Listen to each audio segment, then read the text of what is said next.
सांसद हैं। भारत एक मैच्योर राष्ट्र है, एक परिपक्व राष्ट्र है। अगला नादानी करता रहे और हम अपनी मैच्योरिटी दिखाते रहें, ये इसमें राष्ट्र की भलाई नहीं है। शांति की स्थापना करने के लिए शक्ति का प्रदर्शन आवश्यक होता है। बिना शक्ति के प्रदर्शन किए देश में कभी शांति आ नहीं सकती। और ये नालायक जिस भाषा में समझते हैं उसी भाषा में इनको उत्तर देना आवश्यक है। और भय का कोई काम नहीं, इसलिए भय का कोई काम नहीं। लोग कहते हैं पाकिस्तान परमाणु शक्ति संपन्न देश है, तो परमाणु शक्ति संपन्न देश पाकिस्तान है, तो हमने जो ये मिसाइलें बना रखी हैं ये क्या दीपावली पर फोड़ेंगे? इनका सबका मुख पाकिस्तान की तरफ करो और इन पे लगाओ पुलिता और होने दो आर पार, जो होना होगा हो जाएगा। इस तरह की बदतमीजी और इस तरह से कृतज्ञता ये राष्ट्र, ये समाज कभी भी स्वीकार नहीं कर सकता। जब से ये घटना मैंने सुनी है, टेलीविजन के माध्यम से हमने देखा है, और किस तरह के इनके नालायक लोग बयान दे रहे हैं देश और समाज को। अब तत्काल और कोई प्रतीक्षा है ही नहीं। इस देश को, भारत देश को हिंदू राष्ट्र घोषित करना ही पड़ेगा। बिना हिंदू राष्ट्र घोषित किए भारत को किसी समस्या का समाधान हो ही नहीं सकता। इन नालायकों को वोट की जो शक्ति है, सारे राजनीतिक दल केवल वोट के ध्रुवीकरण के कारण कोई कठोर निर्णय नहीं ले पा रहे हैं। इस इस्लाम के मानने वालों के लिए इस वोट का अधिकार छीन लेना चाहिए। न इनको चुनाव लड़ने का अधिकार होना चाहिए और न किसी प्रकार की सरकारी सुविधाओं का इनको लाभ मिलना चाहिए। न सरकारी सुविधाओं का लाभ मिले, न इनको वोट देने का अधिकार हो, न चुनाव में खड़ा होने का अधिकार हो। इस देश में रहें, मजदूरी मेहनत करें, कमावे खावे, नरेगा चल रहा है। भूखे मरने की कोई आवश्यकता इनको नहीं है। नरेगा में जाओ, तुम्हारे खाने भर का तुमको राशन मिल जाएगा। बाकी अगर इसी तरह से 10-5 साल और शांति करके तुमने निकाल दिए तो तुम्हारे बच्चों को खतना कराना ही पड़ेगा। इसके अलावा और कोई समाधान नहीं है। तत्काल प्रभाव से संसद के अंदर बाहर किसी भी तरह से जनमत संग्रह कराया जाए और आंदोलन पूर्वक इस देश को हिंदू राष्ट्र घोषित करना ही पड़ेगा। जब तक हिंदू राष्ट्र घोषित नहीं होता तब तक किसी समस्या का समाधान नहीं होगा। ये भारत हिंदू राष्ट्र घोषित होना चाहिए।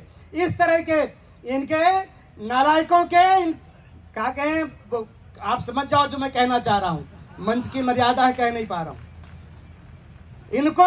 इनके ऊपर कोई दया दिखाने की आवश्यकता नहीं है।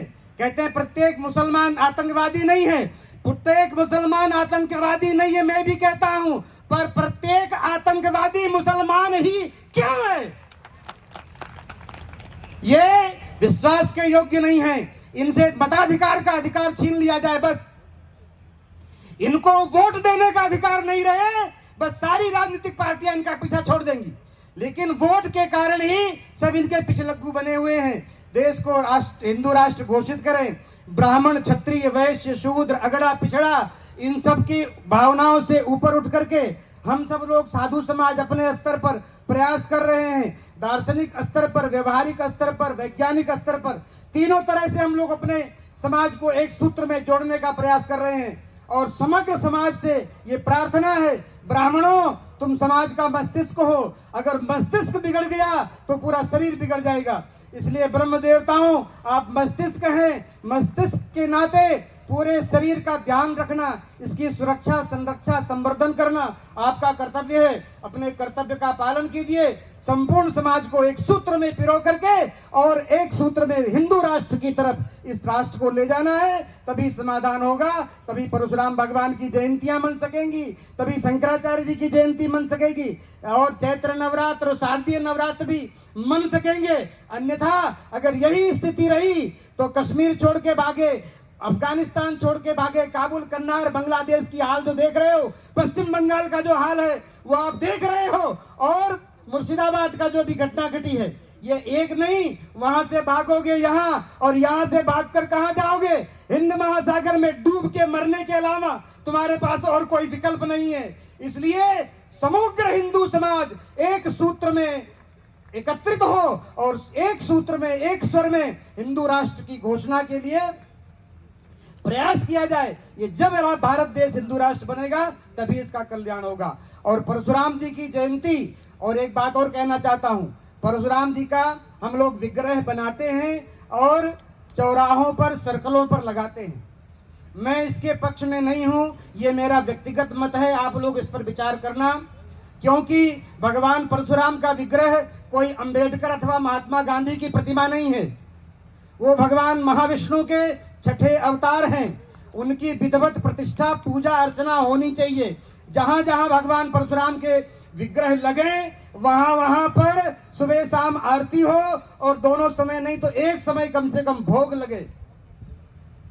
ऐसी व्यवस्था होवे तो परशुराम जी के विग्रह की स्थापना की जावे। बाकी अंबेडकर अथवा महात्मा गांधी, चाचा नेहरू की मूर्ति नहीं है कि एक बार उनको लगा दिया चौराहे पर ले जा करके और फिर साल में जब जयंती आई तब जाके माला बदल दी और दूसरी माला पहना दी। ऐसा नहीं, भगवान महाविष्णु के छठे अवतार हैं परशुराम महादेव। जहां जहां इनकी मूर्तियां लगे वहां पर सेवा पूजा की व्यवस्था हो।